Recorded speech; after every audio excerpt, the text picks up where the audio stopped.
Greetings. Today I'd like to discuss sexual health and the general health of our most intimate parts of the body. In the UK, we have sexual health clinics where you can just receive free advice, information. You can get tested for sexually transmitted diseases, whether it be chlamydia, gonorrhea, syphilis, HIV. You can get tested for all these different things, or you can just access the service to speak to somebody to, as I said, access information. You can access free condoms actually, and you can find sexual health clinics in different parts of the country within the UK. So whether you're in London or Birmingham, Manchester, Leeds, Essex, Wales, Ireland, different parts of the country will have their own sexual health clinics, and sometimes they're called gum clinics. When you're being examined, you probably just need to give a urine sample. If you're being tested for anything, it is usually urine sample. I think it's quite rarely a blood test, but it's just usually just a sample you give to the person that you're seeing. There is a helpline you can access, sexual health national helpline. I'll put the number up for you. The lines are open from 9 till 8 from Monday to Friday. Sexual health is often the key to feeling well emotionally, physically, mentally, and just socially. So, oftentimes, although we don't like to discuss this, our sexual health can impact all different parts of our lives. Being able to check on yourself on a regular basis often has its taboo. Some people think it must mean you're loose or you're up to no good or different aspects of things, but it's actually helpful to be able to completely be helpful.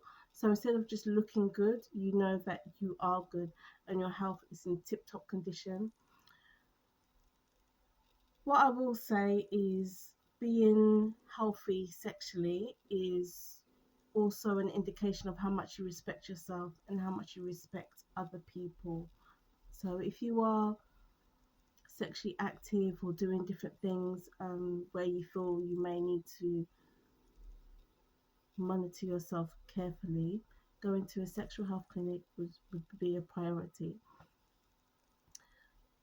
Within the sexual health clinic, everything is in the strictest confidence. Everything is completely confidential.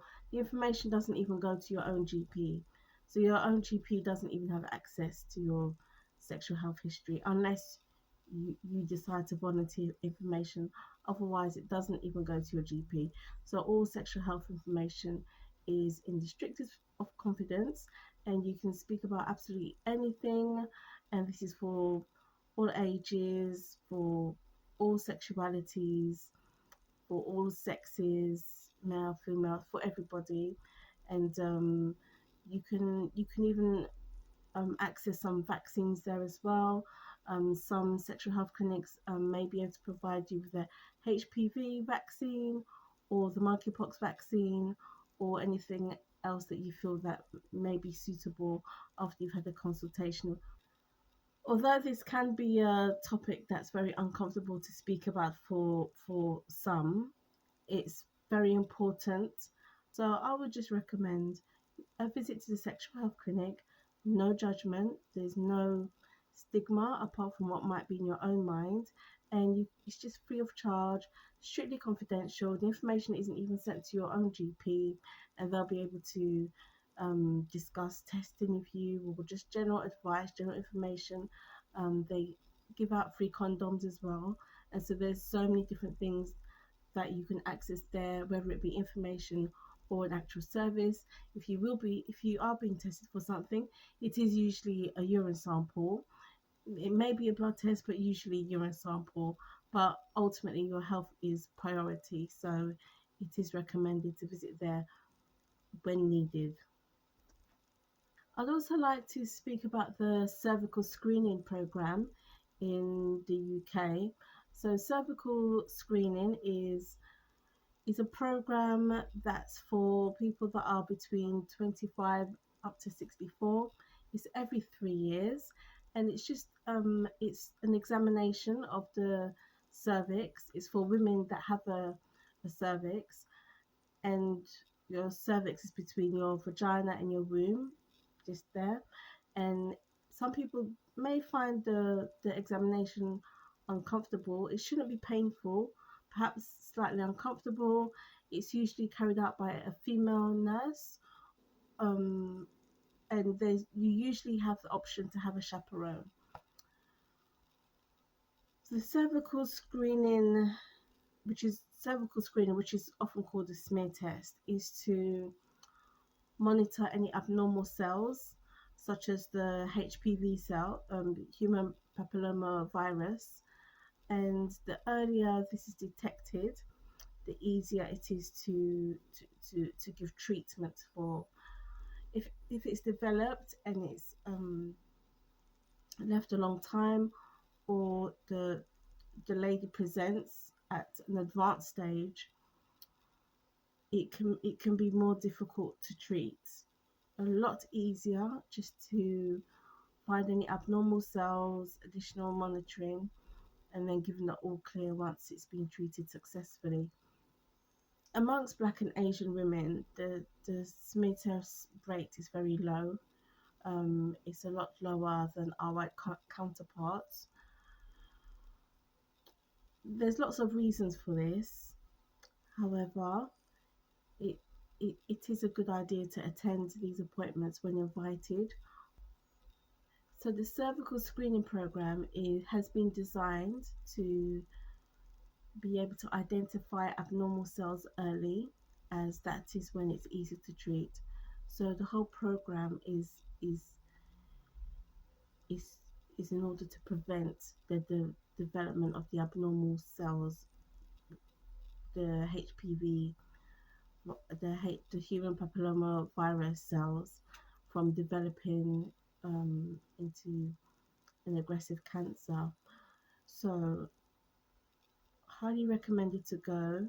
To be honest, some people do find it uncomfortable, but it shouldn't be painful, shouldn't take long. You can ask for a chaperone, and it's usually done by a female nurse.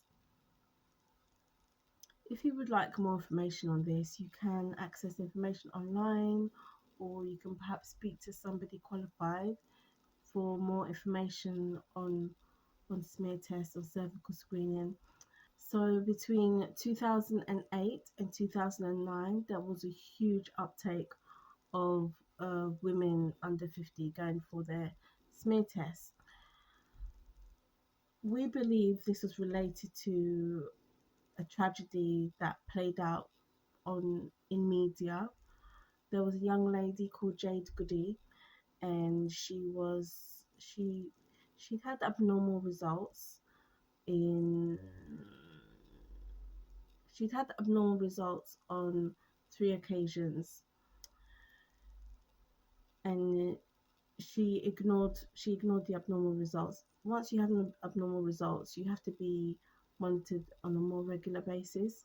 So your treatment does change. You just get monitored on more often. So, and then in 2004 and 2006, she started bleeding heavily and had stomach pains and was rushed to hospital.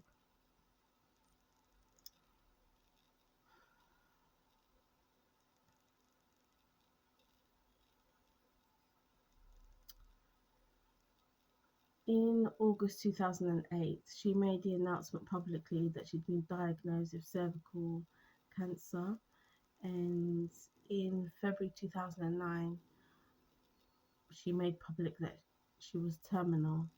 She had 2 young boys at the time, and in March 2009, she died. She was able to get married just before she died, and she looked so beautiful.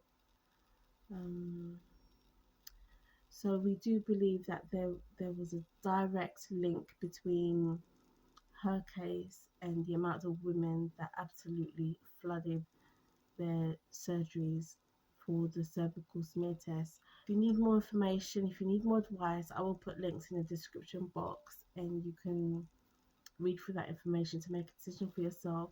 Though you should automatically be invited by post. So if not, and you're in the you're within that criteria, you can just speak to your GP.